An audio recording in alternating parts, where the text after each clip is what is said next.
Halo, selamat siang Sobat Restu sekalian. Kembali lagi kita ke acara Ngobrol Santai bareng dokter spesialis Rumah Sakit Restu Ibu Balikpapan. Bersama saya dengan Dokter Sylvia sebagai host yang akan memandu acara Ngobrol Santai siang hari ini. Nah, siang hari ini kita punya materi yang banyak banget, yang bagus banget untuk kita ketahui. Salah satunya yaitu tentang kehamilan. Dan saat ini kita kedatangan narasumber yang ahli dalam hal tersebut, yaitu Dr. Hendra Susanto, spesialis obstetri dan ginekologi. Selamat siang dokter, siang. Gimana kabarnya dok? Baik. Oke, baik.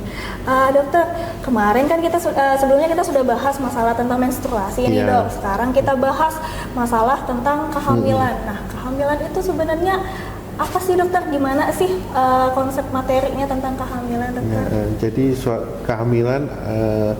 suatu kehamilan terjadi apabila terjadi pertemuan antara materi genetik sperma dan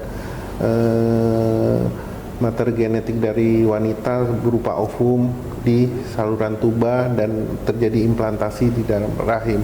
Nah, itu yang disebut kehamilan yang fisiologis atau yang normal. Kalau terjadi implantasinya di luar rahim atau di tuba atau di luar dari rahim tersebut, maka itu suatu kehamilan yang di luar kandungan yang tidak normal. Yang tidak normal. Berarti nggak semua nih kehamilan itu yang normal. Iya. Ya, dokter ya. Oke. Nah, kehamilan itu sendiri sebenarnya dok bagusnya di usia yang seperti apa? Kan soalnya kebanyakan sekarang udah banyak yang hamil di usia muda. Jadi yang sesuai literatur yang dianjurkan ya tidak boleh terlalu tua dan tidak boleh terlalu muda. Ya, kalau tua tidak boleh lebih dari 35 tahun. Kalau muda kurang dari 16 tahun. Jadi kalau dia terlalu muda ataupun terlalu tua itu termasuk kehamilan yang risiko tinggi menurut literatur. Oke, mungkin sekilas materi tentang kehamilan dokter. Ini ada beberapa pertanyaan nih dari question box yang udah disampaikan di IG Restu Ibu kemarin dokter. Ada Sobat Restu yang bertanya dokter, apakah ada pengaruh posisi tidur ibu hamil dengan janin dok?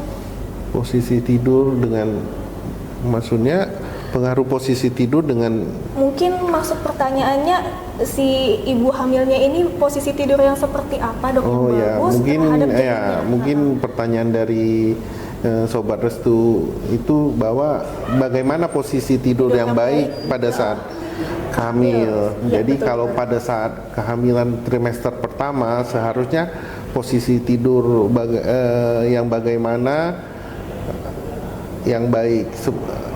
Kalau pada trimester pertama posisi tidur tidak banyak berpengaruh, mau posisi terlentang atau miring, karena rahim itu belum begitu besar. Tetapi kalau masuk trimester 2 dan trimester 3 kita anjurkan untuk posisi tidur terlentang atau setengah duduk. Tujuannya supaya rahim dan janin itu tidak menekan pembuluh darah besar di belakang, yaitu yang kita kenal dengan aorta itu. Nah, kalau posisi terlentang pada trimester 2-3 dia bisa menyebabkan penekanan pada aorta sehingga aliran darahnya tidak lancar ke janin. Jadi kalau untuk trimester 1 itu bebas posisi tidurnya, kalau trimester 2-3 dianjurkan miring atau setengah duduk. Miringnya ke sebelah mana dok?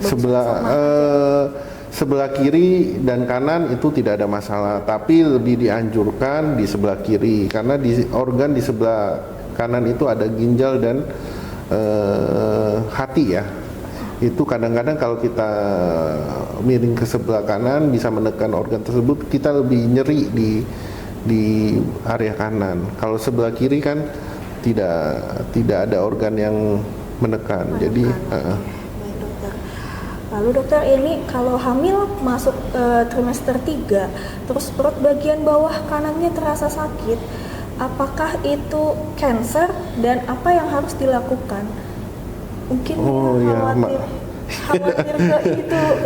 Jadi kita harus bedain juga kan. Jadi itu nyeri pada trimester 3 itu sebenarnya suatu hal yang normal atau fisiologis itu. Ada nyeri daerah panggul bawah. Biasanya karena ada penekanan dari kepala atau karena rahimnya membesar sehingga ada regangan dari rahim itu di otot-otot sekitar rongga panggul sehingga menyebabkan nyeri. Kalau cancer mungkin yang dimaksud ini cancer berarti kanker rahim. Itu suatu dua hal yang berbeda. Memang ada suatu kehamilan dengan kanker rahim, tapi itu biasanya insidensial, jadi hampir tidak pernah. Memang di literatur ada beberapa laporan kasus hamil dengan kanker serviks. Tetap kehamilannya tetap dilanjutkan, tetapi setelah dilahirkan nanti lanjut dengan kemoterapi dan lain-lain. Oke, berarti jawaban dari apa yang harus dilakukan itu ya kehamilannya tetap kita lanjutkan sampai proses persalinan, baru nanti setelah itu kita evaluasi lagi tentang kansernya ya dok, pengobatannya. Ya, kalau memang benar pertanyaannya bahwa hamil dengan kanker serviks tersebut ya. Iya baik dokter. Oke dokter, ini ada juga nih pertanyaan, kenapa ya dok saya sudah 2 kali berturut-turut keguguran di usia kandungan 20 minggu, padahal sebelumnya nggak ada gejala apa-apa. Jadi keguguran, kalau bicara keguguran kita harus membedakan dia keguguran atau persalinan prematur, batasannya di 20 minggu. Jadi kalau memang pertanyaannya kan 20 minggu, kalau memang dia terjadi di 20 minggu itu berarti kan masuk abortus atau keguguran. Jadi terjadi perhentian perkembangan janin di bawah 20 minggu dengan berat badan janin kurang dari 500 gram. Nah, kalau kita bicara dengan keguguran berulang, berarti ada beberapa hal yang harus kita evaluasi. Seperti pertama, apakah ada kelainan bentuk rahim, apakah ada massa tumor di rahim yang membuat pelekatan implantasi dari janin itu tidak melekat kuat, akhirnya jadi keguguran. Kedua, harus kita evaluasi apa ada kelainan genetik pada saat pembentukan. Kalau ada kelainan genetik, ya pastinya hamilnya tidak akan berkembang dan akan terjadi keguguran. Terus ada hal-hal tertentu, penyakit metabolik seperti tiroid, penyakit autoimun. Jadi banyak hal yang harus dievaluasi. Jadi kepada ibu atau sobat restu yang mengalami keguguran berulang apalagi lebih dari 2 kali, saya sarankan untuk dievaluasi kembali, datang ke dokter ke poli kandungan untuk dievaluasi penyebabnya sebelum hamil selanjutnya.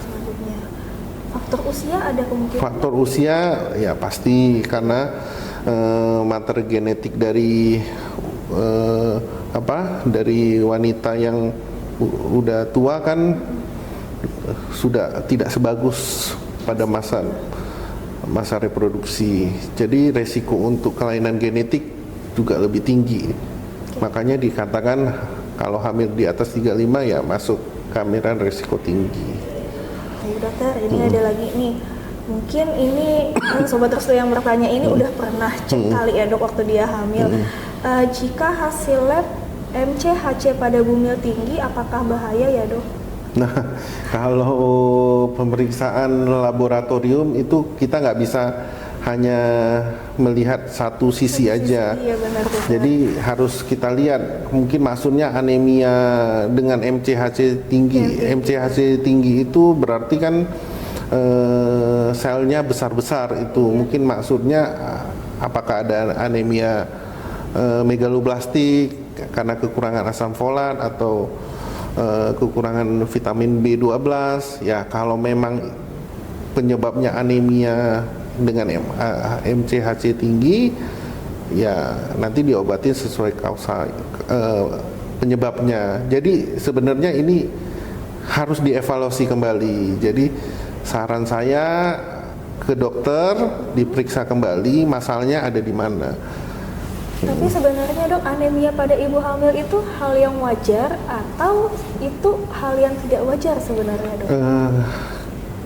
Anemia pada ibu hamil bisa bersifat fisiologis, tetapi kan target kita tetap harus sesuai dengan nilai rujukan, karena yang membawa nutrisi oksigen ke janin kan tetap sel darah merah.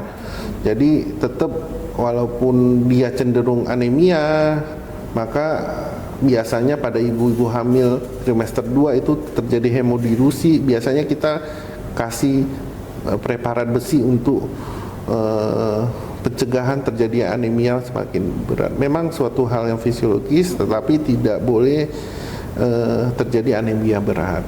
Kalau seandainya nih dok, jatuhnya pas waktu dia mau proses persalinan, waktu kita cek darah lengkap, ternyata ibu hamilnya ini kondisinya anemia berat, HB-nya mungkin 4 atau 5, itu bagaimana solusinya dok?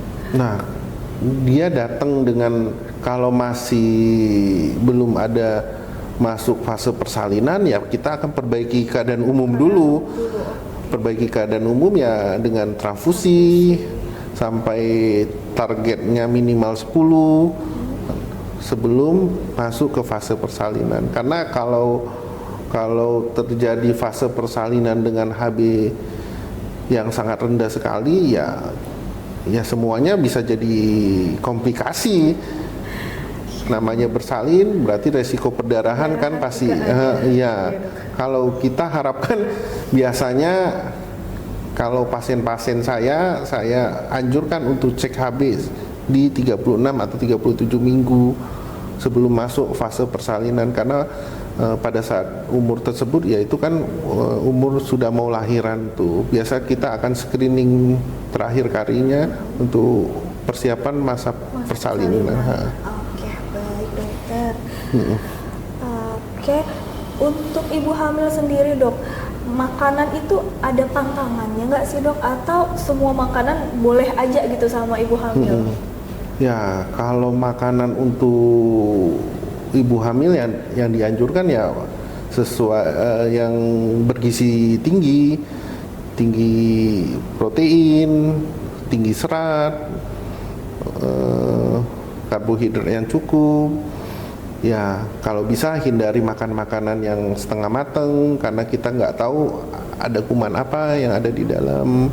Jadi yang makanan yang tidak sehat sudah fast food itu dihindari, makanan bakar-bakar dihindari. Itu jadi ya juga ya, Oke, baik dokter. Mungkin udah banyak ya dok ya ternyata yang kita bahas tentang masalah kehamilan, dan ternyata nggak semuanya kehamilan itu tuh hal yang gampang untuk dilakukan. Maksudnya kita tetap harus jaga juga. Ibu hamil juga harus jaga, mulai dari makanannya juga, semuanya. Bahkan ternyata ada posisi tidur yang bagus juga untuk ibu hamil. Jadi buat sobat restu semua, seandainya ada saat ini sedang kondisi hamil atau ada keluarga yang sedang punya masalah dalam hal kehamilannya, mungkin boleh datang konsultasi, ketemu sama dokter yang ahlinya, sama dokter Hendra contohnya. Tapi jangan lupa untuk konsultasi terlebih dahulu ke fasilitas kesehatan tingkat pertamanya, entah itu di puskesmas atau di klinik, baru nanti bisa ketemu langsung sama dokter spesialisnya. Dokter, terima kasih banyak buat materinya hari ini dokter, banyak banget ilmu yang bisa kita dapat ya sobat restu ya. Jangan lupa sobat restu, mungkin boleh dibantu dokter, kapan jadwalnya dokter?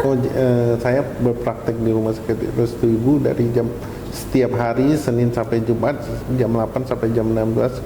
Kalau hari Sabtu jam 8 sampai 13. Oke, diingat ya sobat restu semuanya. Jadi sekian ngobrol santai kita pada hari ini. Sampai jumpa kembali di ngobrol santai bareng dokter spesialis Rumah Sakit Restu Ibu Balikpapan selanjutnya. Salam sehat buat kita semua.